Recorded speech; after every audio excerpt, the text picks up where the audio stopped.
Question है class 8 का chapter number 3 का। सही विकल्प का चयन कीजिए। ईस्ट का उपयोग इनमें से किस चीज के उत्पादन में किया जाता है? तो एक है अल्कोहल, दारू जिसको बोलते हो आप हिंदी में, उसके लिए किया जाता है। दूसरा क्वेश्चन क्या था? निम्न में से प्रतिजैविक कौन है? 4 ऑप्शन होगा, उसमें से आपका कौन सा होगा बताना बाबू। पढ़ के इसको क्या पढ़ेंगे? क्वेश्चन है जीव कहाँ पाए जाते हैं? सूक्ष्म जीव।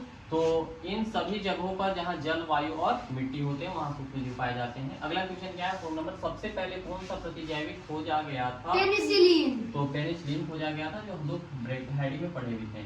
अगला 5वां क्वेश्चन है चीनी को अल्कोहल में बदलने की प्रक्रिया को क्या कहते हैं? किण्वन। तो किण्वन कहलाता है।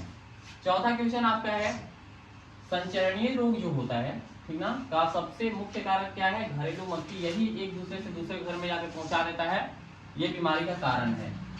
डेंगू परजीवी का वाहक है। डेंगू जो है कौन सा परजीवी का वाहक है? तो मादा एडिस मच्छर जो है डेंगू बोल रहे हैं, डेंगू परजीवी का वाहक है। अगला में किससे होने वाले रोग से रोकथाम करता है?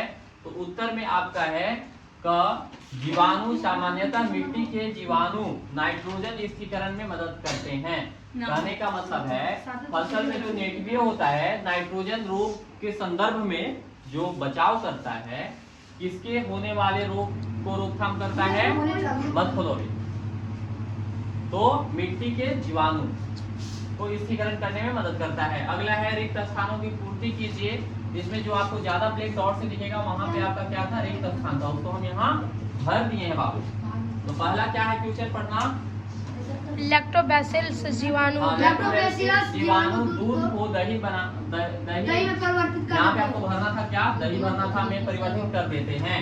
अगला है हैजा, और उसके बाद यहाँ पे आपका ब्रैकेट था, ठीक है ना, कुछ नहीं लिखा हुआ था, लिखना था जीवाणु के द्वारा होता है। राइजोबियम जीवाणु, यहाँ पे आपको भरना था।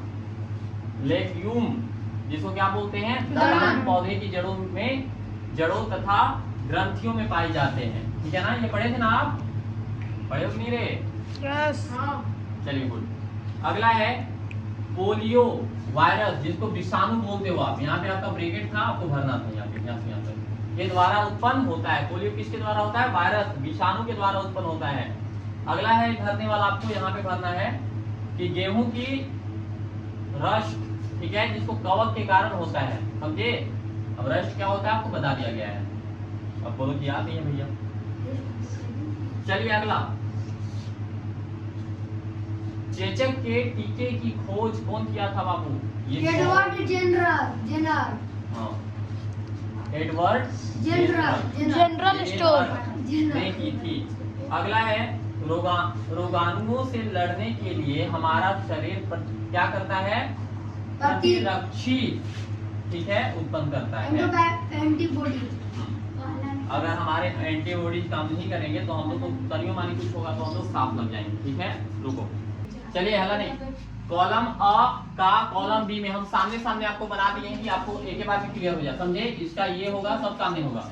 जीवाणु क्या होता है? हैजा का कारण में मुर्गी, हम लोग से गलती पढ़वा रहे हैं।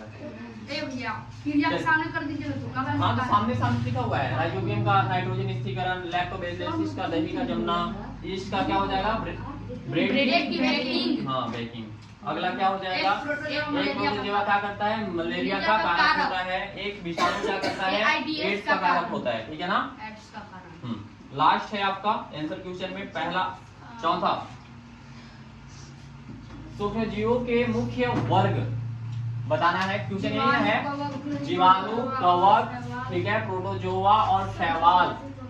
विषाणु भी इसी श्रेणी में आते हैं, लेकिन ये थोड़े अलग होते हैं, समझे।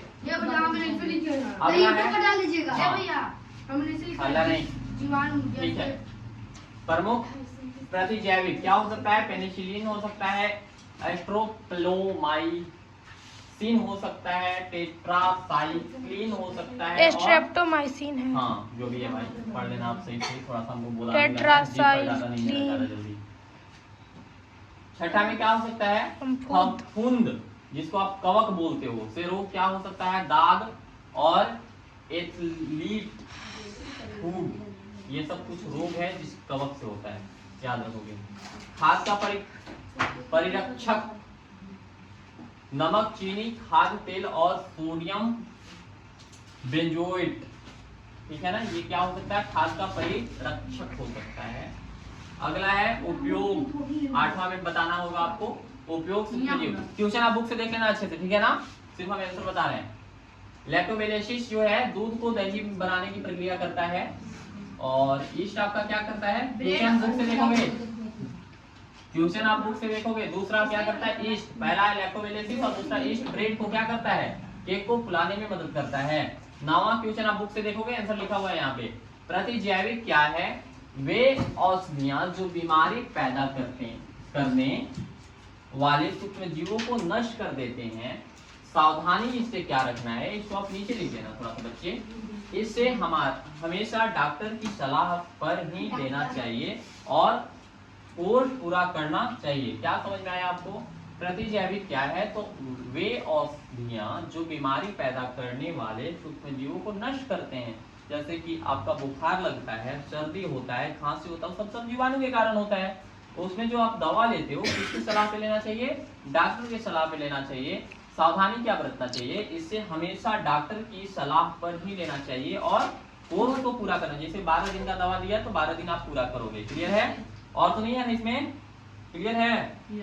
7वां, बाबू बहुत गर्म लग रहा है, खाद्य परिरक्षक नमक, चीनी, खाद्य तेल और सोडियम बेंजोएट। उपयोग क्या, अच्छा यही चीज बताया जी। क्या नंबर बताना था बाबू?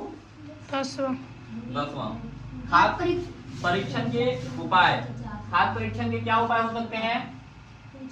सुखाना, गर्म या ठंडा करना। कोई भी खाद्य परीक्षण सुखा सकते हो, गर्म या ठंडा कर सकते हो। रासायनिक उपयोग और डिब्बाबंदी कर सकते हो, मतलब पैकिंग कर सकते हो। क्लियर है? टीकाकरण क्या है? बढ़िया 11वां क्वेश्चन आप लिख सकते हो। टीकाकरण क्या, बहुत ज्यादा पूछा जाता है क्लास 8 में, खास करके कोई भी पूछेगा टीकाकरण क्या है। तो शरीर में मृत या कमजोर सूक्ष्म जीवों को प्रवेश कराना ताकि शरीर उनसे लड़ना सीख सके, वह भविष्य में होने वाली बीमारियों से बचाता है। सिंपल है, कभी सुने हो कोई आदमी को कि धीरे धीरे जहर पीते पीते अगर उसको ज्यादा जहर पिया दो तो नहीं मरेगा, क्योंकि उसका एंटीबॉडी जान जाता है ना कि भाई ये जहर को हम कैसे सहना है। वैसे ही टीकाकरण क्या होता है कि जो कमजोर शरीर होता है उसको धीरे धीरे वैक्सीन लगा के उसको लड़ने की प्रतिरोधक क्षमता को बढ़ा दिया जाता है कि भविष्य में उस बीमारी से बचा जा सके। क्लियर है? 13 क्वेश्चन है नाइट्रोजन चक्र का महत्व, लास्ट क्वेश्चन चैप्टर का। यह मिट्टी की उर्वरकता बनाए रखता है और वायुमंडल में नाइट्रोजन की मात्रा को स्थिर रखता है, जो पौधों के विकास के लिए जरूरी है। ठीक ना? आपका हुआ तीसरा चैप्टर का पूरा एमसीक्यू खत्म। आई होप थोड़ा बहुत पढ़ने में दिक्कत हुआ होगा, उसलिए माफ करना, और बाकी सारा नोट्स आप बना के आओगे। क्लियर है?